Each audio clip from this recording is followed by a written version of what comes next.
திருநெல்வேலியில் பள்ளிக்கல்வித்துறை இணை இயக்குநர் விசாரணை மேற்கொண்டு வருவது தொடர்பான கூடுதல் விவரங்களுக்கு நன்றி ஆல்வி. தொடர்ந்து மற்ற செய்திகளை பார்க்கலாம். தூத்துக்குடி ஸ்டெர்லைட் ஆலையை மீண்டும் திறக்க உச்சநீதிமன்றம் அனுமதி மறுத்துவிட்டது. தூத்துக்குடியில் உள்ள ஸ்டெர்லைட் ஆலையை மீண்டும் திறக்க தேசிய பசுமை தீர்ப்பாயம் வழங்கிய உத்தரவை எதிர்த்து தமிழக அரசு உச்சநீதிமன்றத்தில் மேல்முறையீட்டு மனு தாக்கல் செய்தது. இந்த வழக்கில் அனைத்து தரப்பு வாதங்களும் ஏற்கனவே நிறைவடைந்த நிலையில் இன்று தீர்ப்பு வெளியாகியிருக்கிறது.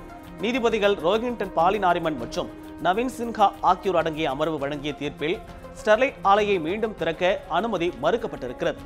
ஆலையை திறப்பது தொடர்பான வேதாந்தா நிறுவனத்தின் கோரிக்கையை நிராகரித்த நீதிபதிகள் இது தொடர்பாக சென்னை உயர்நீதிமன்றத்தை அணுகுமாறு அறிவுறுத்தினர். மேலும் தூத்துக்குடி துப்பாக்கிச்சூடு வழக்கில் சிபிஐ தன்னிச்சையான விசாரணை நடத்த வேண்டும் எனவும் உத்தரவிடப்பட்டது. கொலை வழக்கு பதிவு செய்ய வேண்டுமென்ற உயர்நீதிமன்ற மதுரை கிளை உத்தரவை உச்சநீதிமன்றம் ரத்து செய்தது. இதனிடையே உச்சநீதிமன்ற தீர்ப்பு குறித்து கருத்து தெரிவித்துள்ள ஸ்டெர்லைட் நிர்வாகம் தீர்ப்பில் கூறியபடி சென்னை உயர்நீதிமன்றத்தை அணுகுவோம் என தெரிவித்திருக்கிறது.